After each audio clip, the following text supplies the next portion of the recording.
सुधीर, एक और चीज़ बताऊंगी मैं। इंटरव्यू करने से पहले I spoke with 1 or 2 journalist जो जब आप संपादक थे वो आपके साथ काम कर चुके हैं, और उन्होंने कहा कि 2014 से पहले एक कार्टेल सा था, एडिटर्स का एक कार्टेल था, जो 4-5 एडिटर्स थे जो चैनल्स पे बैठते थे और वो डिसाइड करते थे ये स्टोरी होगी आज की स्टोरी, और सभी चैनल वही चलाते थे, एंकर्स भी वही तय करते थे। और अगर किसी और ने अप्लाई भी किया कि मैं इस चैनल से उस चैनल में आई वांट टू गो, मैं 7 बजे की बुलेटिन से मैं 8 बजे की बुलेटिन में जाना चाहती हूँ, तो ये एडिटर उधर फ़ोन करके बता देता था आप इसको नहीं लेंगे। क्या ये सही है? बिल्कुल, ये बिल्कुल सही है। जो लोग आज ये बात करते हैं, मीडिया के ऊपर आज सवाल उठाते हैं पिछले 10 साल में, उन्होंने लगता है वो वाला समय देखा ही नहीं है, 2014 से पहले का समय। और मैं उस समय भी अलग अलग चैनल्स में एडिटर के तौर पे रहा, मैंने कई चैनल्स को चलाया। तो उस समय बिल्कुल एक ग्रुप हुआ करता था 4-5 एडिटर्स का, और उनको बता दिया जाता था कि आज ये करना है, this should be your agenda, और सारे चैनल्स पर वही काम होता था, वही खबरें चलेंगी। पूरी एक व्यवस्था थी कि आपने सारे न्यूज़ चैनल्स को अपनी मुट्ठी में करके रखा हुआ है और आप जो चाहेंगे वही होगा। उस चैनल में अपॉइंटमेंट किसका होगा, एंकर का, वो भी ऊपर से तय होगा। किस रिपोर्टर को किस बीट पर भेजना है, जैसे मान लीजिए किसी एक रिपोर्टर ने कोई खबर रिपोर्ट कर दी जो कि सरकार को अच्छी नहीं लगी, तो उस चैनल की बीट बदल दी जाएगी, या फिर उस चैनल को आगे उस रिपोर्टर को नौकरी नहीं मिलेगी। तो बीट्स भी ऐसे ही डिसाइड होती थी। वो बता देते थे कि ये रिपोर्टर मेरा फेवरेट रिपोर्टर है, आप इसको ये बीट दीजिए, इसको ये बीट दीजिए। आप ये कह सकते हैं कि पॉलिटिशियन डिसाइड करता था, ये सरकार की तरफ से डिसाइड होता था। सरकार में जो भी जिसकी भी ड्यूटी होती थी मीडिया के साथ कोऑर्डिनेट करने की, वो लोग ये डिसाइड करते थे। और उस समय के जो एडिटर्स थे वो बहुत खुशी खुशी ये काम करते थे। उनको अच्छा लगता था कि देखिए they used to feel that they are very important and very powerful, कि सरकार से किसी ने उनको फ़ोन करके इस काबिल समझा कि आप ऐसा नहीं ऐसा कर दीजिए। और ये सब होता था क्योंकि उस समय तक जो जर्नलिस्ट थे, जो ये एडिटर्स थे, इन्होंने दूसरी विचारधारा को देखा ही नहीं था। इन्होंने दूसरे पक्ष को देखा। इनको यही नहीं पता था कि इसके आगे भी एक और दुनिया है जो इंतज़ार कर रही है आने का। इनको ये नहीं पता था कि एक दूसरा सूर्योदय होने वाला है। इनको जो दिखाया जाता था ये वही करते थे। और देखिए वो 2014 में सब कुछ बदला, और कैसे ये सारे के सारे उस समय के जो संपादक हैं कैसे इररिलेवेंट हो गए, क्योंकि इनके साथ दर्शक तो कभी भी नहीं थे। क्योंकि यही बहुत बड़ा जो अंतर है वो ये है, इनके पास ताकत थी, पावर थी, कुर्सी थी, सरकार का आशीर्वाद था, लेकिन इनके साथ लोग नहीं थे, इनके साथ दर्शक नहीं थे। दर्शक इन्हें कभी पसंद नहीं करते थे। इसलिए जब ये वहाँ से हटे तो ये स्ट्रगल भी नहीं कर पाए, ये लड़ भी नहीं पाए, क्योंकि इनके पास कोई सपोर्ट सिस्टम है ही नहीं। इन्होंने कभी अपने व्यूअर्स के बारे में सोचा नहीं, और ये उसी में मज़ा लेते रहे कि हम सरकार के करीब हैं तो हम बहुत शक्तिशाली हैं। और आपने ये सारे किस्से सुने होंगे कि पत्रकार उस समय डिसाइड करते थे कि कैबिनेट में कौन आएगा, कौन मंत्री बनेगा, किसको हटा दिया जाए, किसको रख लिया जाए। सब लोगों के अपने करीबी नेता हुआ करते थे। जर्नलिस्ट, संपादक सिफारिश करते थे नेताओं की कि इसको टिकट दे दीजिए, इसको मंत्री बना दीजिए, इसको हटा दीजिए, और उस समय की सरकार इनकी बात मान लेती थी। आज आप सोच सकते हैं, ये मतलब कल्पना भी नहीं कर सकते आज आप इस बात की कि आज ऐसा होता होगा। और कुछ संपादक ओपनली कह रहे थे कि हमने सिर्फ कांग्रेस की नहीं कह रही, मैं वाजपेयी जी की भी कह रही हूँ कि हमने वाजपेयी जी को कहा कि हाँ आप बस में चढ़िए और you should improve ties with Pakistan. भाई यू आर अ जर्नलिस्ट और व्हाट?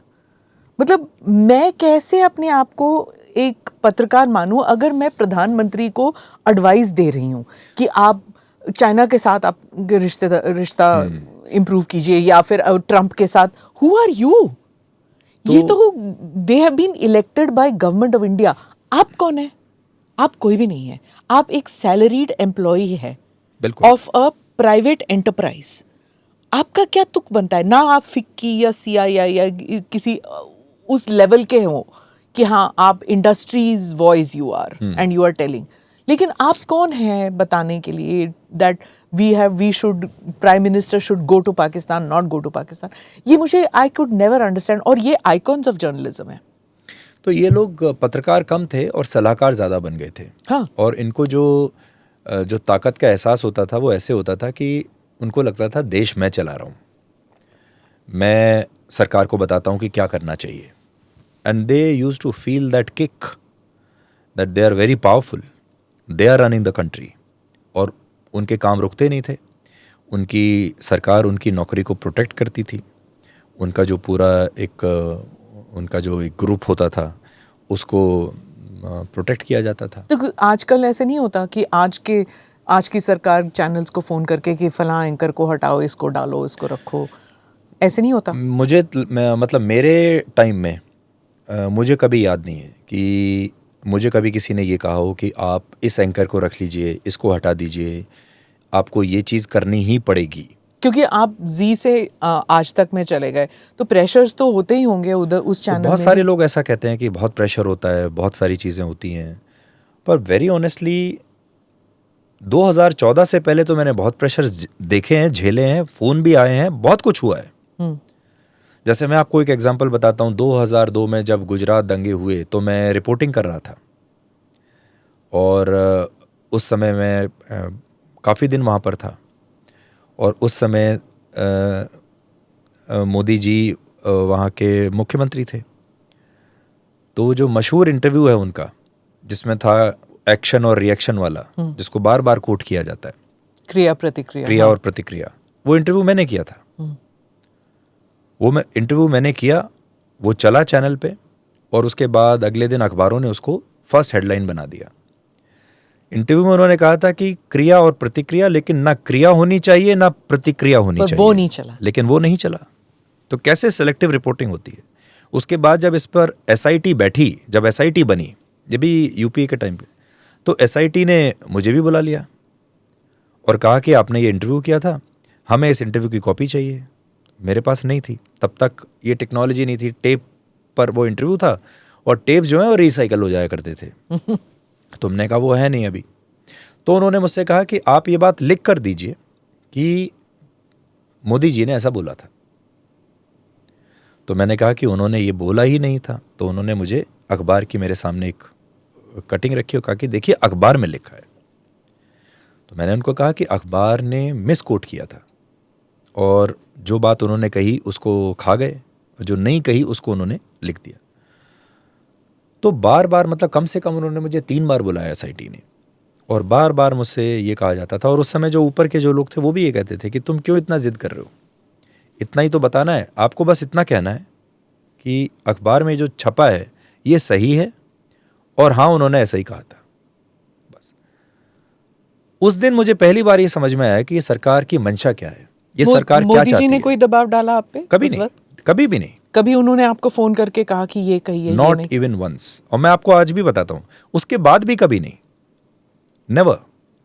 पुरानी सरकार में और इस सरकार में अंतर यह है कि ये सरकार अगर आपको कभी कुछ कहेगी भी, सो उसमें वो आपको इन्फॉर्मेशन दे देगी कि देखिए ये इन्फॉर्मेशन है, this is the correct information, आप इसको देख लीजिए। अगर आपको लगता है कि ये इन्फॉर्मेशन है सही तो आप इसको यूज करिए, क्योंकि आप अगर गलत इन्फॉर्मेशन दे रहे हैं या आपके पास पूरी इन्फॉर्मेशन नहीं है तो सरकार की जिम्मेदारी है कि वो आपको सही इन्फॉर्मेशन दे।